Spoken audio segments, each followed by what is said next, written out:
Hello, everyone, and welcome to this session, Ultra Rare, the Path Forward. My name is Alyssa Creamer, and I'm the Director of Community Services at the Immune Deficiency Foundation. I'm joined by Freetong Mofor, Program Manager of Support Services at IDF, for this afternoon's guided discussion about moving forward and living your best life with an ultra-rare PI condition.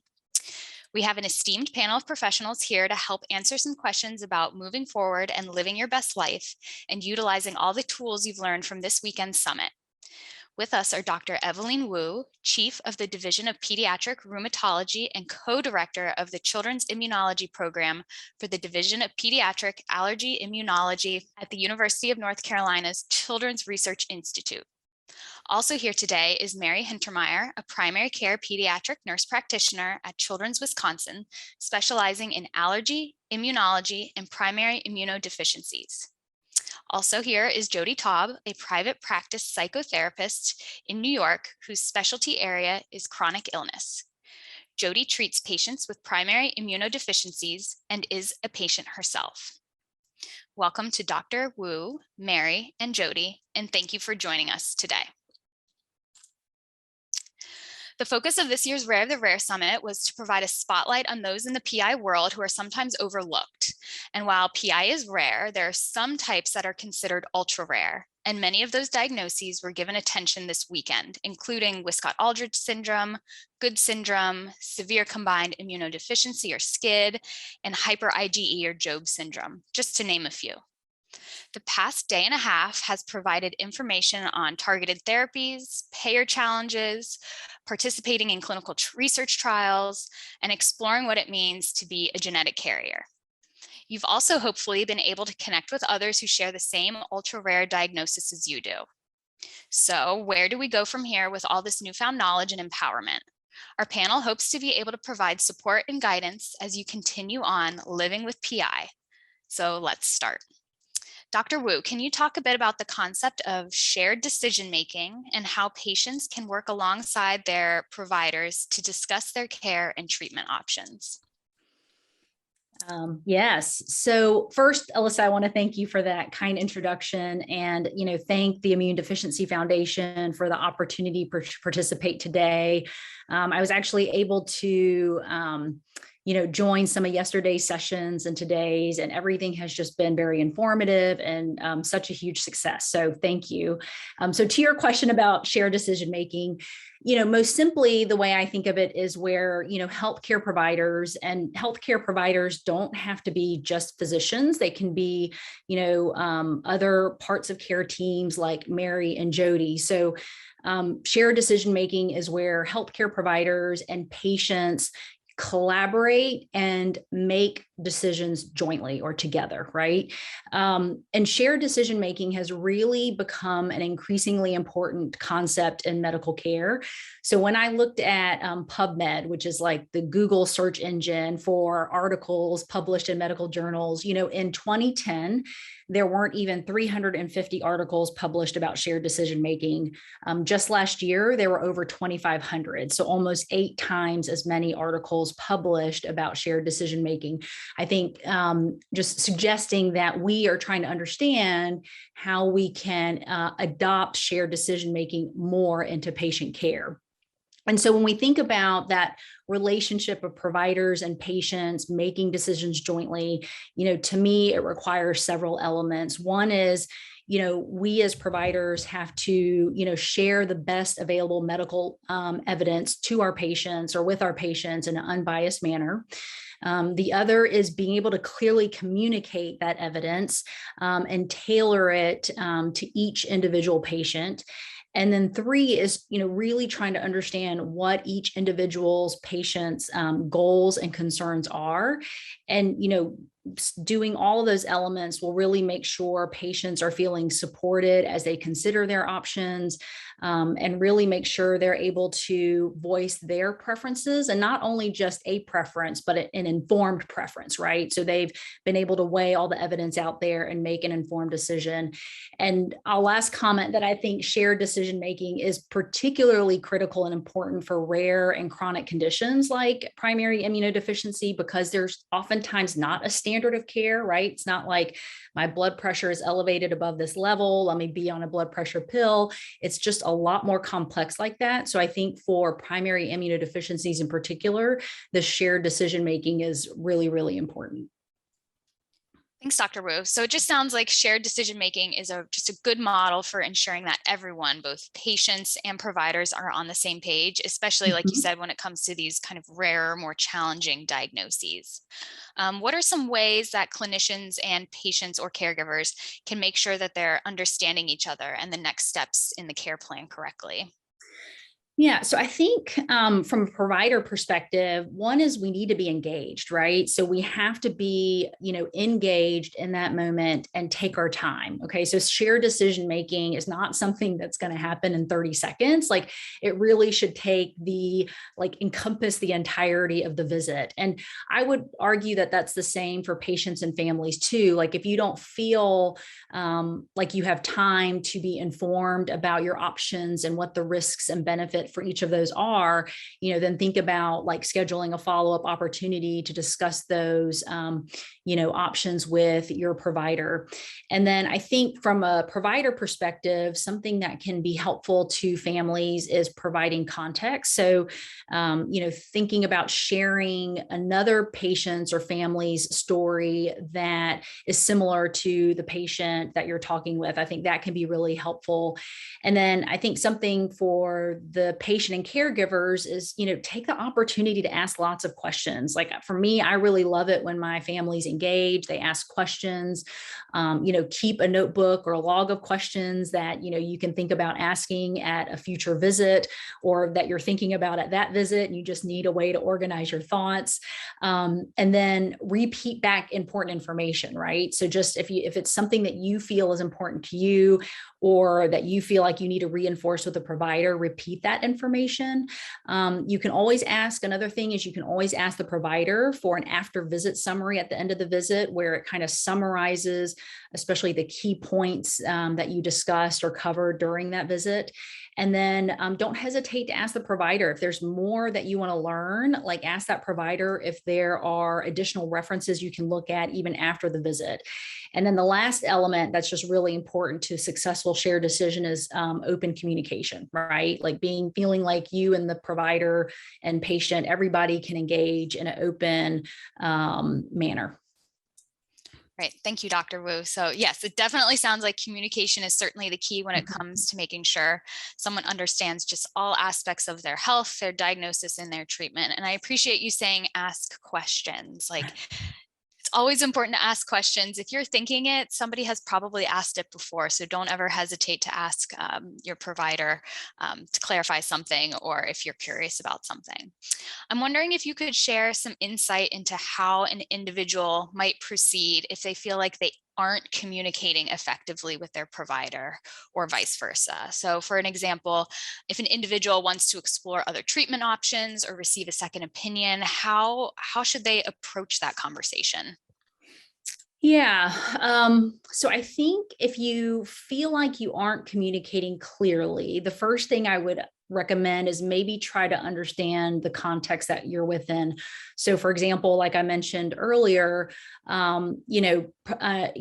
for better or worse, provider schedules can get very busy and packed. And so sometimes if you feel like the provider is just not able to engage and take their time, think about a follow-up visit or a follow-up telephone conversation, thinking about I think expressing that you need more time to learn more information. And same for the family. Like if you just learned some big news during that visit and you feel like this isn't the right time for me to sort of digest and then really be in the right mindset to clearly communicate your preferences, then again, think about, scheduling it to where you feel like you have that right time and right mindset to do that. The other is, I think, being clear that with the provider that you want to understand your options, you want to learn that evidence about, understanding the risks and benefits of each of these management decisions, because sometimes I'm surprised. Like I'll engage with families and I'll be discussing risks and benefits of different, treatment options. And at the end, they just say, well, I just really want you to tell me what you want me to do, and it's not always easy for providers to understand which families prefer. And so, there may be this assumption that a family just wants more direction, but you don't. And so I think, take an opportunity to be clear with that provider that you do want to understand, you want to be an active participant, and you want to help share the decision making, right? And then at the end of the day, if you don't really have a trusting rapport with your provider, it doesn't really benefit either of you. And so I always welcome, for my families to just say either even a second opinion with another provider within the group, or, thinking about like, hey, I learned about this person from another family who has a similar condition. Like, what do you think about this individual? And if you don't feel comfortable talking with that particular provider about that, then maybe going back to the primary care provider about helping to facilitate that referral. Oh, thank you, Dr. Wu, for that insight. It's always nice to have some good language to utilize in our toolkits, if you will, as we navigate the healthcare environment. So I appreciate that. Mary, so as a nurse practitioner, you work on an interdisciplinary team of professionals and help provide care for patients across the lifespan. So while I think a team approach is probably beneficial from a provider standpoint and a work management standpoint, I'm sure it can be very confusing from the patient caregiver viewpoint. Can you share how nurse practitioners work alongside other clinicians and physicians to provide patient care and education? Sorry, Perfect. trying to make sure that we're all unmuting and muting at the correct time. You're good. So thank you for that. And I also just wanted to echo what Dr. Wu said about how happy I am to be here. And of course, I would much rather be in person connecting directly with patients, but for now, this is the best that we can do. And as far as confusion about the nurse practitioner role, I would say nursing itself has always been confused about what the nurse practitioner role is. So it's sometimes hard to explain that to patients and other care providers, exactly what does a nurse practitioner help with patients with these really ultra rare diseases. So nurse practitioners have gotten additional training, and we're actually able to diagnose and treat what I call common conditions. And you might say, well, I have an ultra rare disease. That means right away, that's not something that you would be involved in. And what I always explain is I'm talking about the common issues that arise in that particular specialty. So believe it or not, even with an ultra rare disease, there are going to be common issues that the patients are going to encounter every day. It might be helping me explain my disease again a little bit better. I'm having problems maybe with a particular therapy. Can you help me with that? And often the nurse practitioner, or even a nurse sometimes, will be the first accessible person to the patient. You've met with the physician, but as Dr. Wu had mentioned, they can have busy schedules. They have other responsibilities, running programs, being involved in direct research. Usually the nurse practitioner is available probably every single day. So you've had that big conversation with the physician, usually the nurse practitioner is right there saying, I think you have this rare disease, or I suspect you have this rare disease. We're going to move forward with some additional testing. And I usually find with patients that after an hour discussion, that's it. The more that you tell them, the more they're going to forget. And so they walk away from the appointments thinking they have kind of an idea about what's going on, but within a couple of days, you want to call back and say, all right, explain this to me again. Did I understand this right? And the nurse practitioner is a great person to do that. They can spend some time going over the disease process again with the patient. And I think nurses in particular, because they focus on education and developing relationships with patients, really know how to take that specialized knowledge and then kind of dial it down a little bit to something that is easily understandable. And every patient has a different level of understanding. And I think the nurses are really good at figuring out what that exactly looks like for them. And I'm not a replacement for a physician. And I really do view us as partners. There is some overlap there, but I think we have very clear roles, and partnership is the best, I think, for the patient overall. Oh, thank you, Mary. And I see Dr. Wu shaking her head in agreement. Okay. And I appreciate you giving that quick crash course in the nurse practitioner role, because you're right. I think many people are kind of confused about nursing versus medical versus nurse practitioner. So I really appreciate you walking us through quickly kind of the differences. So when you say that people can always call back, a couple days later to ask for clarification about what was shared during an appointment, what about when patients or caregivers have questions about treatment options? How do they know who the right person to ask is? Should they be asking their nurse practitioner? Should they be waiting until they have an appointment with their physician or their specialist? Like, how is someone to know what to do? I think you just ask everybody. I mean, there's nothing wrong with asking the nurse practitioner. There's nothing wrong with asking the physician. And my experience with patients is they need to ask multiple people the same question. It is rare that they ask one person one time and they feel like they have the answer. This is so complex. It's very hard to understand. And they're just seeking more information. And sometimes, depending who you ask, they might say it in a little different way that would make them feel a little bit more comfortable about proceeding. And I will tell you, and I'm sure Dr. Wu and Jodi agree, is that nobody's ever offended when you go on to ask one more person the same question that they just asked you. They're just seeking, more information. So I always encourage that with patients. The other thing I do find is that, and the patients probably agree with this, is you might have an appointment to see the person, you get a diagnosis, now you're working through treatment plans, you have a follow-up appointment maybe scheduled for 4 or 6 months from now. I can't conceive that they would go 4 to 6 months without having questions. And so it's not unusual to get a phone call a week later, 2 weeks later, 3 weeks later. I actually spend most of my time with patients probably over the phone than you actually do just in the isolated clinic setting. Thank you, Mary. Yeah, that's fascinating that you spend most of your time on the phone. And so I know, and I'm sure many people in the audience have also interacted with a nurse practitioner and know what valuable members of a patient's healthcare team they are. So while every treatment decision and discussion with patients is unique, can you share more generally about the decision-making process and what that looks like when patients or caregivers are exploring treatment options? So like, if somebody is exploring a big decision, like a stem cell transplantation versus a gene therapy clinical trial, if that's something that's available to them, how does a conversation like that begin with one's care team? And Dr. Wu, I don't know if you can also chime in here, if Mary also has some insight. I'll briefly address it, but I'm sure Dr. Wu has some things she wants to say.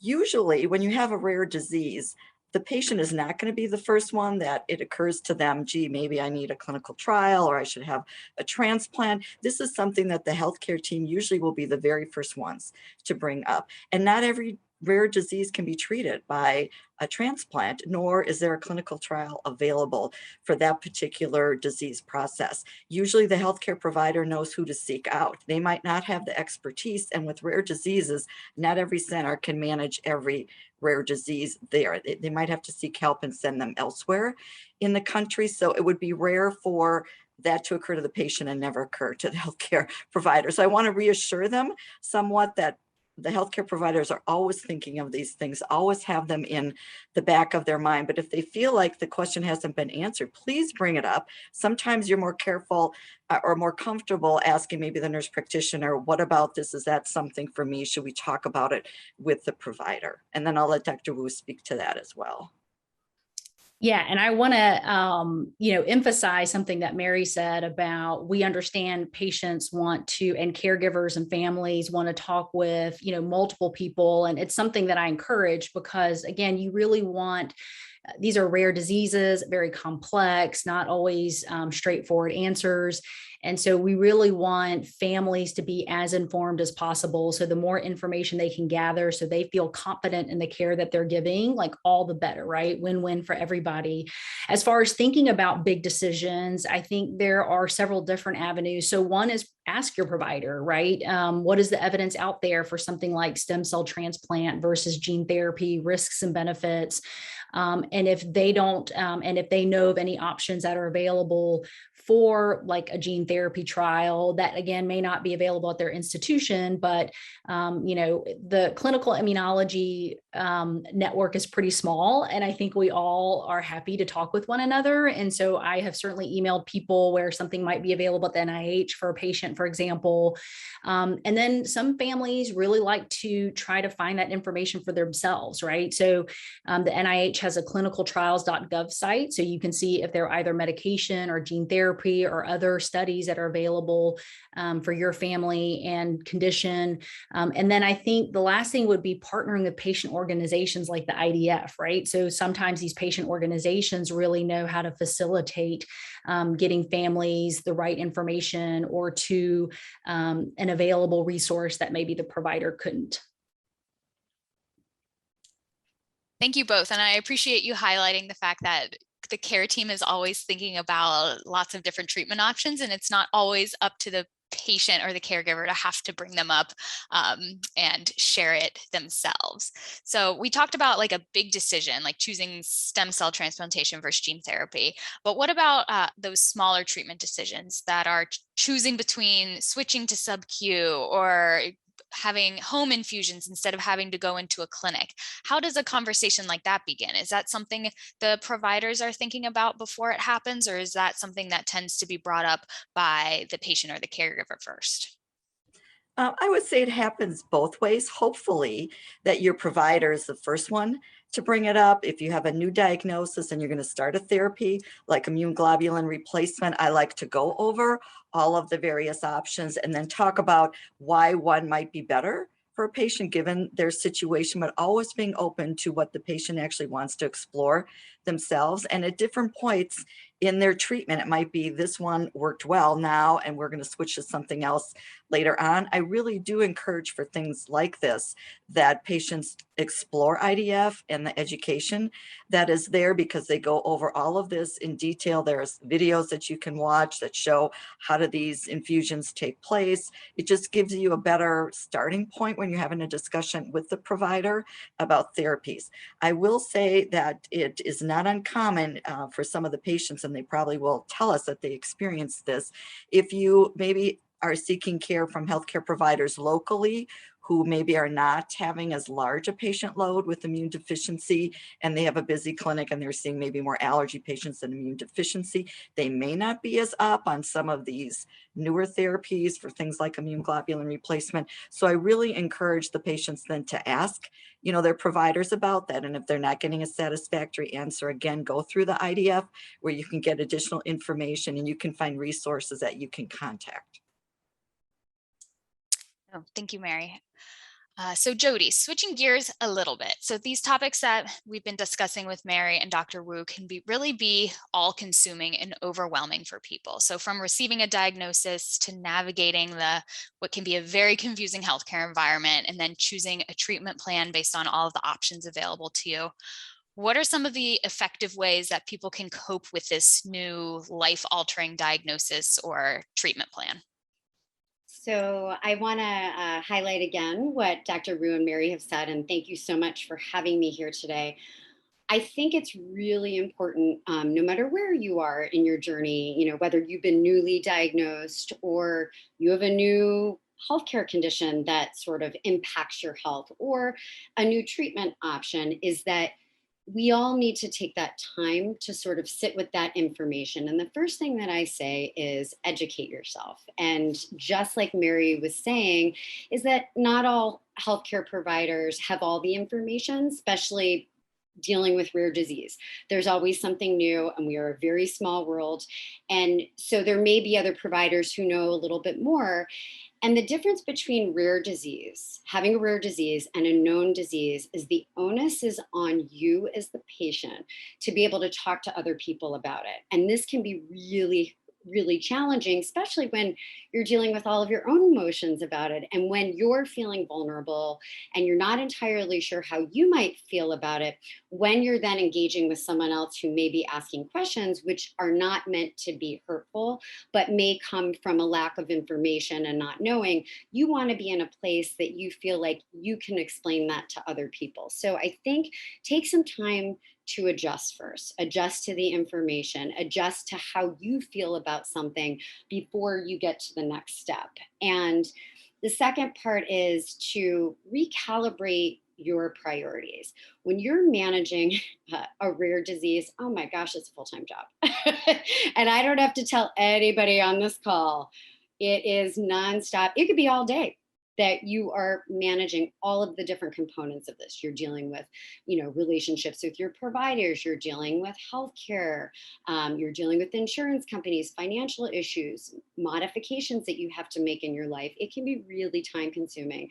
And so finding a way to continue to manage the rest of your life and to find balance, and how do you integrate those things? So it's really important that you figure out a way to find balance, that you're still finding joy, that you're still engaging with friends and family members. And I know it sounds easier said than done, especially when you're feeling overwhelmed. People are like, oh, that's easy for you to say. And part of the reason I announced today that I'm a patient is I get it. I have to do this too. But it's important to be able to take a little time to yourself. And sometimes it's small. It's little things. It might be a half hour. It may be that you say, okay, you know what? I'm going to ask a friend or family member to help out with taking me to a doctor's appointment, or help out with a meal plan, or help out with some caregiving or dog walking, just to relieve some of the burden. I think it's important that you maintain aspects of your life. And sometimes those things require modifications. You may not be able to do things in the same way, and you might need to shift things, but that doesn't mean you can't do it. So find a way to do things, but to do things in a different way. I also think it's important to continue to stay connected to friends and family members. It can feel really isolating to live with a rare disease. It can be scary, and it's uncomfortable. You're living with human suffering. That's what illness is. So you have to counter that with joy. And so that may be a small thing where, if you are getting immunoglobulin therapy that day, maybe at night you treat yourself to like watching a movie or your favorite food or talking with a close friend. And so find ways to continue to maintain the other aspects of your life so that the people in your life are still a part of it and you don't feel disconnected, that all you're doing is managing your healthcare, and that these other relationships are important. And then lastly, in all of this, and every single person who's on this Zoom today has already done this, connecting with the IDF, connecting with other people that get it. We have one of the best patient organizations that's out there that provides resources and information, but also one of the best things that I think the IDF does is it provides connections to other patients. And when you live with a rare disease that you haven't met anybody, or there are limited people who you've met who just get it, you need to know what this looks like. You need to know that there's other people out here who are going through it too. And so I encourage all of you to get involved with IDF programming, and maybe even if it's, in a small way. There's lots of different ways that you can get involved and feel connected, but that connection to other peers in our community is very important. No, thank you, Jodi. And I so appreciate you saying and just admitting to everyone else out there who's tuning in that living with a rare disease can be all consuming and essentially a full-time job. I don't think people are willing to admit it, even though that is how they feel day in and day out. And so often with a diagnosis, whether that's an ultra rare PI or any type of diagnosis, we realize that it doesn't just impact one person. You are not the only person who is feeling the effects of this condition, but an entire family or an entire support system is also being impacted.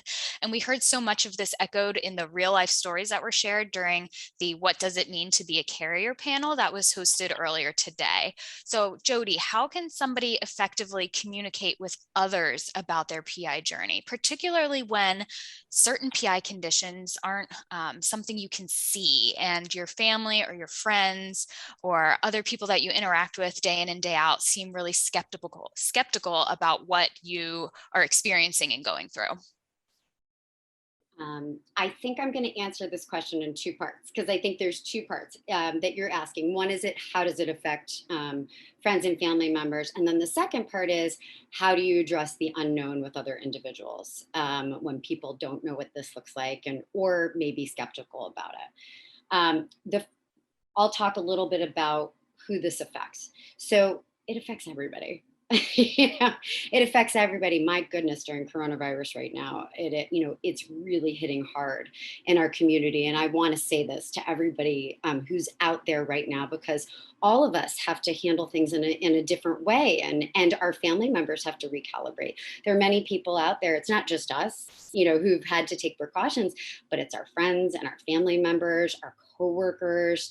So it affects everybody in our lives. It affects, parents and caregivers who, may feel compassion fatigue. They also, worry about us and wonder, they worry about how we're doing, and our siblings and our parents and our kids. So it affects everybody around us. The first thing that I tell people, and I think this is really important, and particularly with rare disease, is that when someone has an illness, it's very easy, and many of us are guilty about that, to be like, well, why don't you just support me? I want to have support, and we all do. But sometimes we don't think about that our journey is also different than the people who love us in our journey. Like, we have our own feelings about our health and our bodies and what route we want to take, but so do the people who love us, and they worry about us too. And so to take a step back and to allow those people to have their own journey too. So as we continue to go, to gravitate throughout our lives, PI affects us in a lot of different ways. And so it also affects the people around us, and to give them a moment to process things, and to also give them some space to have their own feelings about loving someone who deals with chronic healthcare conditions and who deals with PI and rare disease. It's really important. And that way you don't take it personally, because sometimes we could feel like, oh my gosh, like, why don't you understand this? And it's easy for conflict to arise. The other part of this is to try to remember people's strengths. So there are some, individuals that are close to us that may be action oriented and hands-on, and they don't mind, showing up for an appointment or helping out with some tasks and responsibilities, but may not love the venting. So try to talk to your friends and family members about how you want to be supported and how they want to support you, because that bridge also is very important, because often we all want to support other people, but we all want to be supported differently. So let people know, hey, this is how I would like you to show up for me. And here are some things I'm thinking about. What do you feel comfortable with, rather than making assumptions, so that you can have an open communication and conversation with the people that you love. And ultimately, they want to support you and you want to feel supported. So if you can bridge that gap, I find that to be important. The other part about dealing with rare disease that is completely different than dealing with known illnesses is that the onus of explaining the disease to other people is going to be put upon you. And so often you're put in the position where you have to explain this to other people, and to provide language and context, and to answer questions. When other people don't know about an illness and anything about it, people will ask questions because they just don't know. And sometimes they will ask questions that might be hurtful to us. And it's not meant with malintent.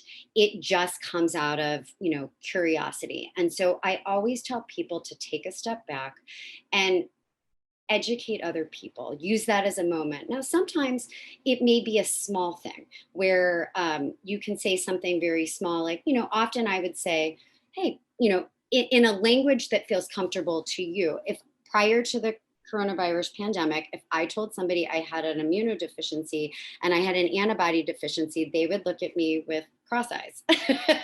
Now, this is great. I tell people I'm immunocompromised all the time. I've never said it so many times in my entire life. And I know everybody on the call is here, but we can actually use this language now. Prior to the global pandemic, if you told somebody that you were immunocompromised, that might be confusing. So I would often say to other people, I have a rare blood disease. Oh, okay. What does that mean? And then if they asked another question, and they ask more and that person wants to know more, then I would explain that. But you need to decide for you in the language that feels comfortable to you, how much you want to share and when to share. Because there's some people who really want to know and you feel comfortable engaging in that conversation. And there's some people it might be better not to have that conversation with. And so find a way to come up with some narratives for yourself so that you're not caught off guard. So it may just be that you practice a sentence or two about what you would say so that when someone says something to you, you don't, either shut down or say something that you don't want to say. Thank you, Jodi. I appreciate you walking us through all of those just great ways that people can kind of share their story and connect with others. And Free, this might be a good transition to you. I know Jodi and Dr. Wu and Mary all touted all of the amazing ways that IDF can be of a resource. So what are some ways that individuals can find support through IDF? Yes, absolutely. You're absolutely right. This is a perfect segue. So IDF offers 3 support offers. And so we offer Get Connected groups, we offer virtual caregiver support groups, and we offer one-on-one peer support. Now, our Get Connected groups are open to anyone in the PI community. This includes a patient and or a caregiver. And these groups are volunteer-led. They're an opportunity to connect with a person within your state who has shared experiences as either a patient, again, or a caregiver. These groups are by your state, which offers increased access to local resources. Get Connected has a growing list of affinity groups, including young adults, parent groups, APS type 1, and many more to come. So if you're interested in being a group leader or co-leader, or if you have any ideas for an affinity group that you would like to start, please feel free to reach out to me at fmofor@primaryimmune.org. And please visit our website at primary immune deficiency, the primaryimmune.org, and explore our Get Connected calendar and register for a local Get Connected group. IDF also offers our virtual caregiver support groups, another opportunity for caregivers to meet and explore shared experiences as a caregiver. And so these groups are offered to persons 18 years or older. And we're defining a caregiver as a grandparent, a sibling, a parent, an aunt or uncle, anyone connected to the person in care. These groups are designed to complement other support offerings, such as the Get Connected groups, the affinity groups like the Parent Get Connected group, and other supports within the community. And so the main difference between these virtual caregiver support groups and our Parent Get Connected group is this group is actually guided by a licensed mental health professional. And we're excited to announce that Jodi is our current group facilitator. Our next meeting is actually, date is to be announced. And so again, if you're interested, please monitor the IDF calendar or reach out to me directly at fmofor@primaryimmune.org. And again, we offer peer support, which is one-on-one support for persons in the community who would like to be paired with anyone based off of their expressed interest. So again, if you're interested, please reach out to me directly at fmofor@primaryimmune.org or express interest on our IDF website through askidf@primaryimmune.org. Thank you. No, thanks, Free. I doubt many people realize how just through IDF, there are so many different ways to connect with others with PI, whether that's in a group setting or a one-on-one setting. I know there are also the peer connection sessions that we have during IDF events like this Rare of the Rare Summit, or like how we had during the PI conference this past summer. Those can be incredibly beneficial to meet somebody who has the same diagnosis as you. And it's just amazing to see the positive impact that just meeting one person who shares your diagnosis can have on you, and to take you throughout the rest of your day or your week or your month ahead. So next, I'd really like to cover a topic that might hit close to home for many in the audience, and that is the topic of caregiver fatigue. Can anyone, Dr. Wu or Jodi, share some of the signs and symptoms of somebody experiencing caregiver fatigue? I'm thinking specifically of parents of children with these rare conditions, such as SCID or congenital athymia or CGD. What are some of those signs to look for?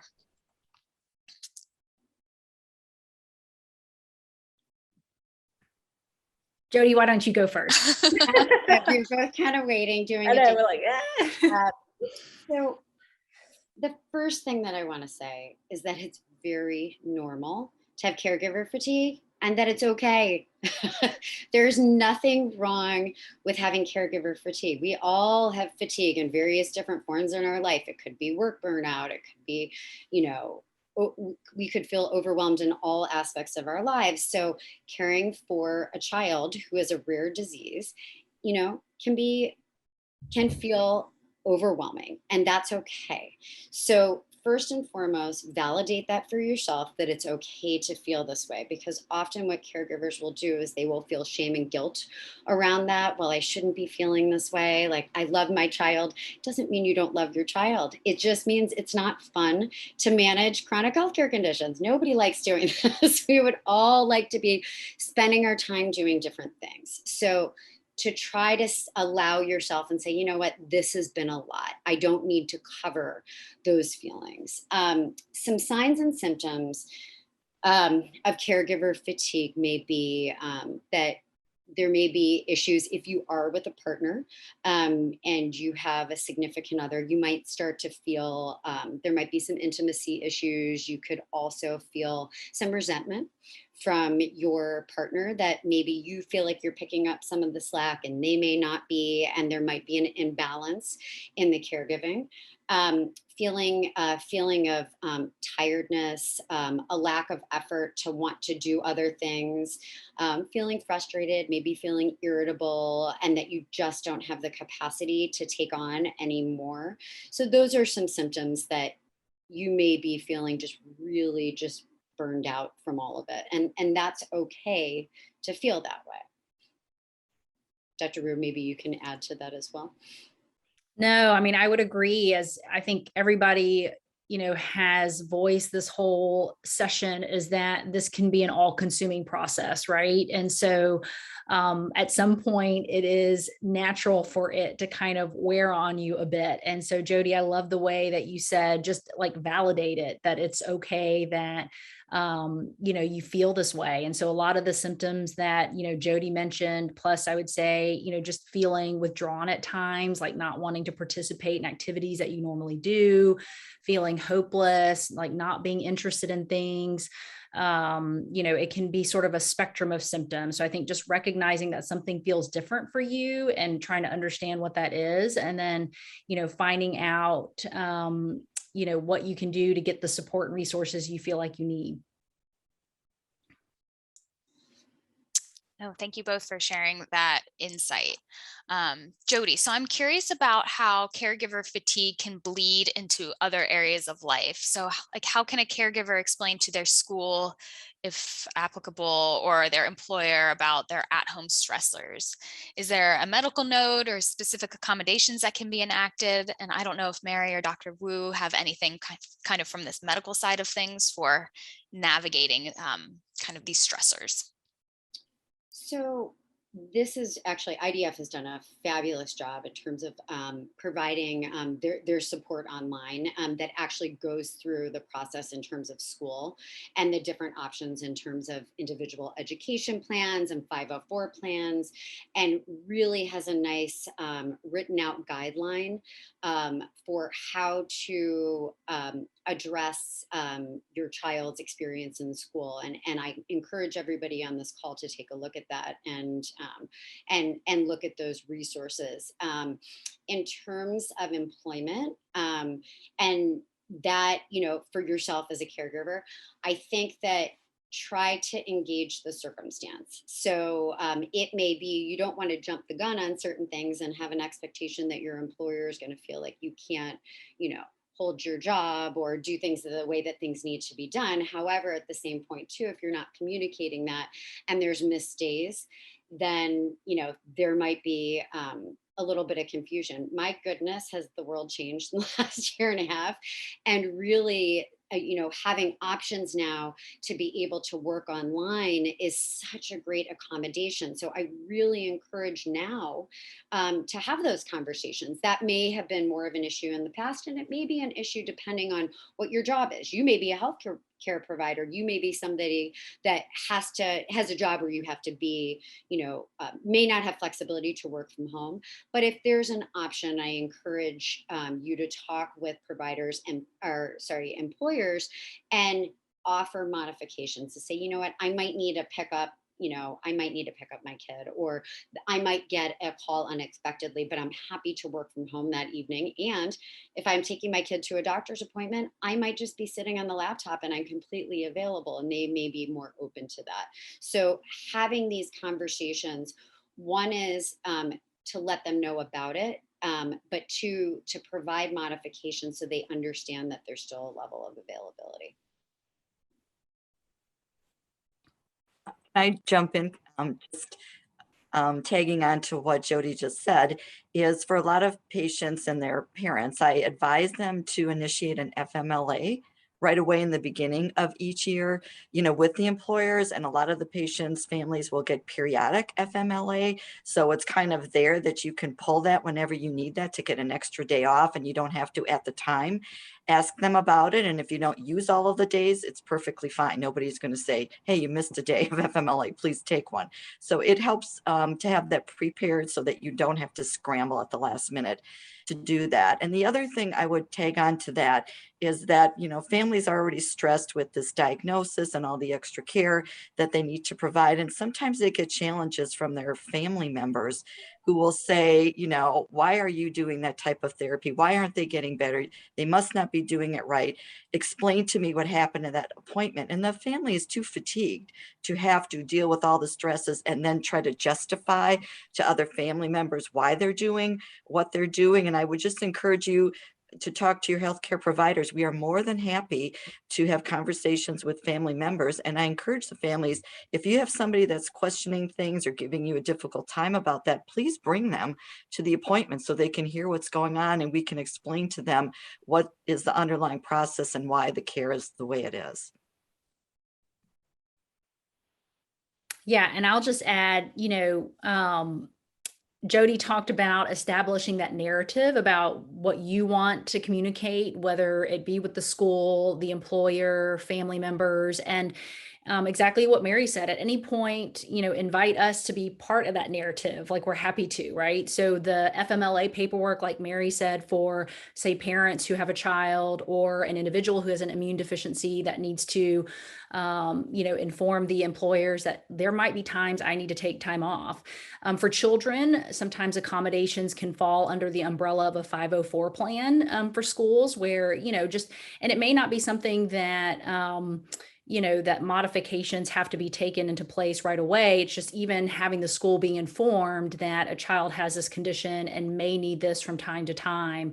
And sometimes if, these accommodations don't fall within like a nice 504 plan, I just write a free letter, like kind of explaining like, hey, listen, this is what's going on, right? You need to understand that this is what's going on with this child and this family, and stamp it and be like, feel free to share this with the school, right? So at any point, if you feel like you're hitting barriers, again, include us providers in the narrative. We're happy to be part of that. And what I love that both of you just said was that it comes from you. One of the things that might be helpful with family members or friends who are skeptical, give them medical information so that it doesn't become subjective. So, it may be, something that, a doctor's letter, like Dr. Rue mentioned, or it may be, medical information that you can give them and say, you know what, I got this information from my care providers, and I'm happy to share this with you if you have questions. It makes it less personal and more objective. Thank you all for sharing that important just overview of how caregiver fatigue can impact your day-to-day life, and how you can best explain it to others as well. I think it's important just to say out loud to everyone that taking care of yourself is not selfish, and that you should always tap into all the resources that are available to you, including, like Dr. Wu and Mary pointed out, like using your care team to your advantage when it comes to school or work, or just explaining to family and friends about your PI. So shifting gears a little bit, I think a big challenge of somebody living with a rare PI condition is that they're sometimes one of 10, one of 3, or really even one of 1 with their known condition, not just in the US, but maybe even the world. So Dr. Wu and Mary, what are some ways that a care team can help patients connect with others that share a diagnosis that's similar? Are clinicians able to connect with other clinicians to say, like, oh, I have a patient with this condition and you have a patient with this condition, let's put them together? Or are there HIPAA compliant ways to make sure that we can connect others? Your insight would be helpful here. Well, I'll briefly talk. I know Dr. Wu will have some very good things to say about this. This is interesting because this did just happen where we had 2 patients that we were seeing, and they carried different diagnoses. And we were looking at them and saying, you know, they look like sisters. You know, this is really unusual. Let's really re-explore, because the diagnosis had been given several years ago. And with advanced genetic testing was done, and the diagnosis on one of the patients was reversed. And it turned out she had the same thing as the girl that looked just like her. And so in talking to the families, what I usually will say first is, do you want to connect with somebody else with a similar disease? And then how do you want me to make that connection happen? And I'll go back to the other patient and ask them. And if they're agreeable, then we will have them exchange some information, and then we back out of it. It's totally up to them what they want to share with each other and how they want to connect. But it can really be life-changing, especially for teenagers. I think that's a really big thing for them. And these 2 girls, I just saw one of them last week, and she said that they talk every day. And it really has helped them support each other with the challenges that they're facing. One's a little bit older, and she was able to provide some guidance to the younger girl. So I thought that was beneficial. And that's just kind of personal daily things, but I think Dr. Wu can talk about the professional connections that really help with that.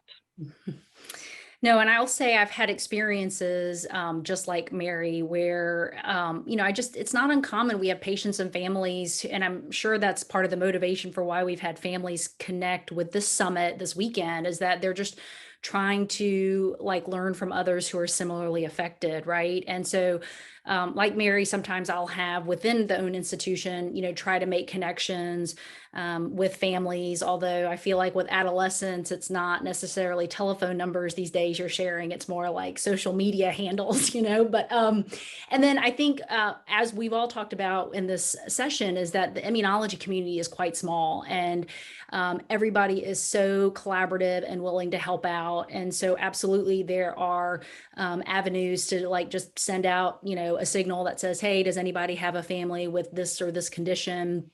Which I'm happy to pursue, especially if a family is looking for another connection. And then I think another option that, is being explored is what everybody is participating in today, right? Is, think about this afternoon with the summit, there were all these connections. Free just talked about all these great opportunities that I didn't even realize the IDF had. And so again, those patient organizations can be really important as well.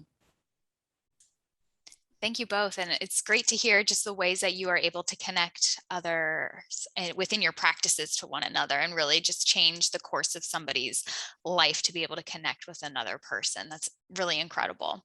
So Jodi, from the mental health and support perspective side of this, what guidance do you have for these individuals who maybe have never met or communicated with someone with the same condition as they do? Where do you start? Where do you begin? I know we've heard a lot about the IDF, but what else is there? There you are.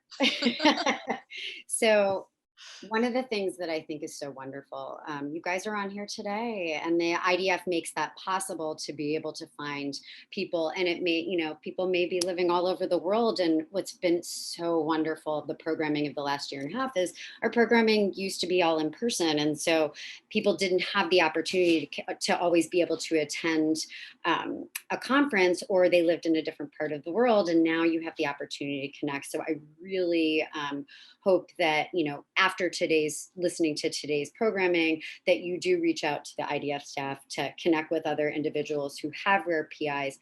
But the other part that I will say to this too is there's, I don't know how many PIs there are at this point, but there's a lot of us here, and we all have primary immunodeficiency. And even if someone doesn't have your exact primary immunodeficiency, there is a commonality. So get involved with programming, and we've always done this where, Mary talked a little bit about teens.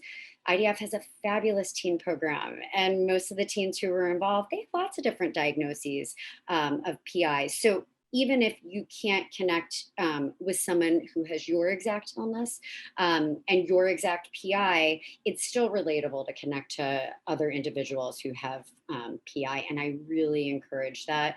And from a mental health perspective, it's being with someone else who just gets it. You don't have to explain that, number one. And number two, it gives you another outlet to have friends.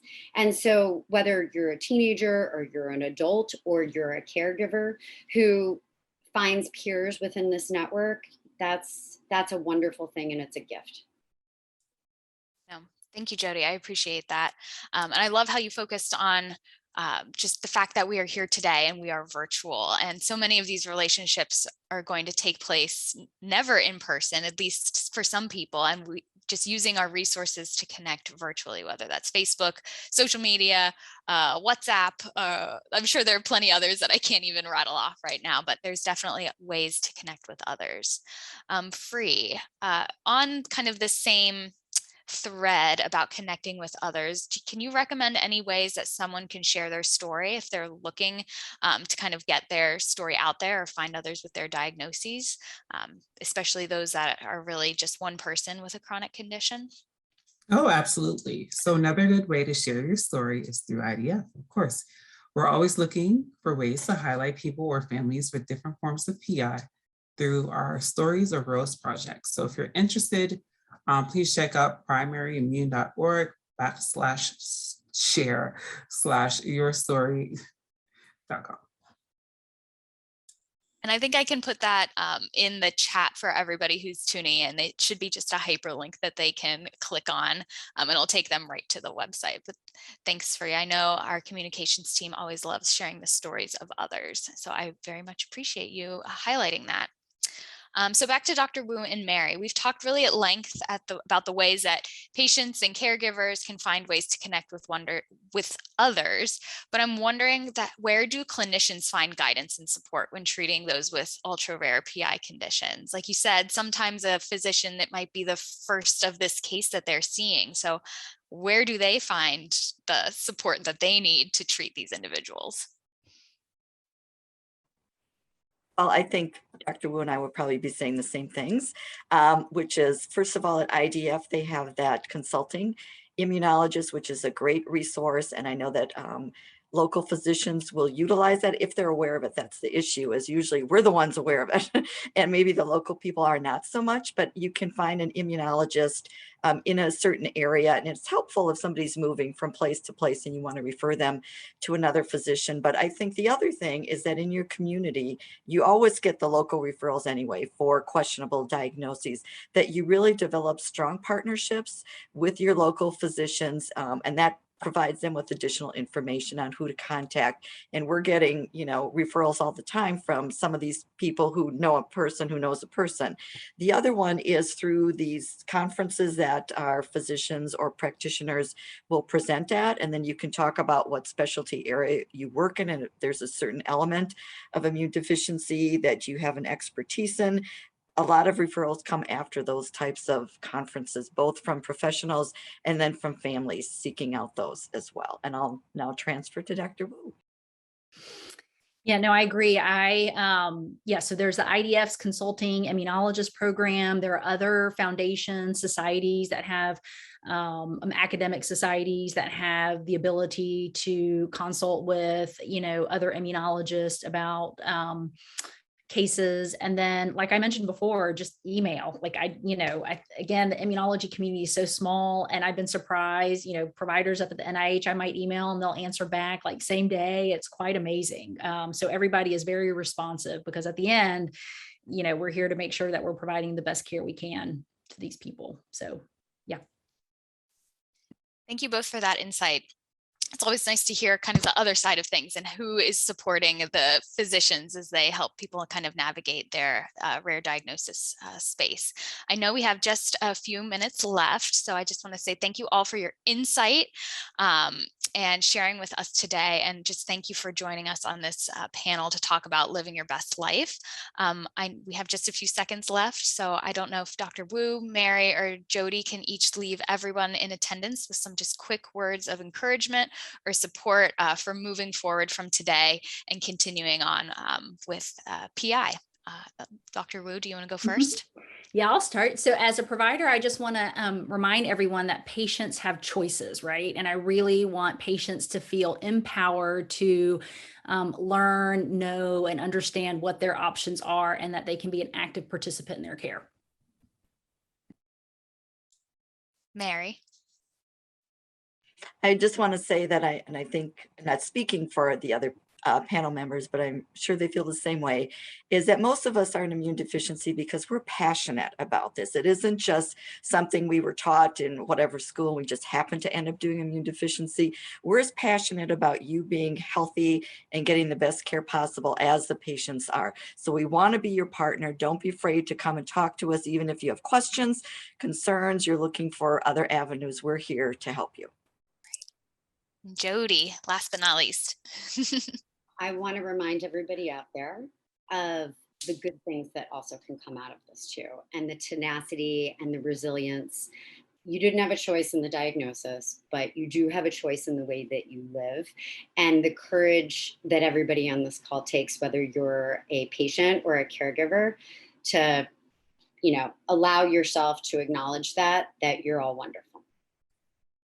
All right. Well, thank you again to Dr. Wu, Mary Hintermeyer, and Jodi Taub. And also thank you to Free Mofor for reminding us of all the great ways that IVF can be of help and support to you along your journey with PI. And that is all the time we have for today, and also for this Rare of the Rare Summit. So I thank you all for joining us over the past 2 days to learn about what it means to have an ultra rare PI. And I hope you learned something new, connected with someone new, or found a new program or resource that may be of particular support. And I encourage you all to take a look at the programs through IDF that we were sharing this week, whether that's attending an education forum, joining a Get Connected group, volunteering as a Get Connected leader or a peer support individual, listening to our podcast, participating in a walk for PI, or even just engaging with us on social media. So please know that you are not alone in your journey with PI. I think that is abundantly clear from this session this afternoon. There are so many people in your corner ready to cheer you on as you live your best life. So thanks again for being a part of our herd, and take care and have a great rest of your weekend. Bye, everyone.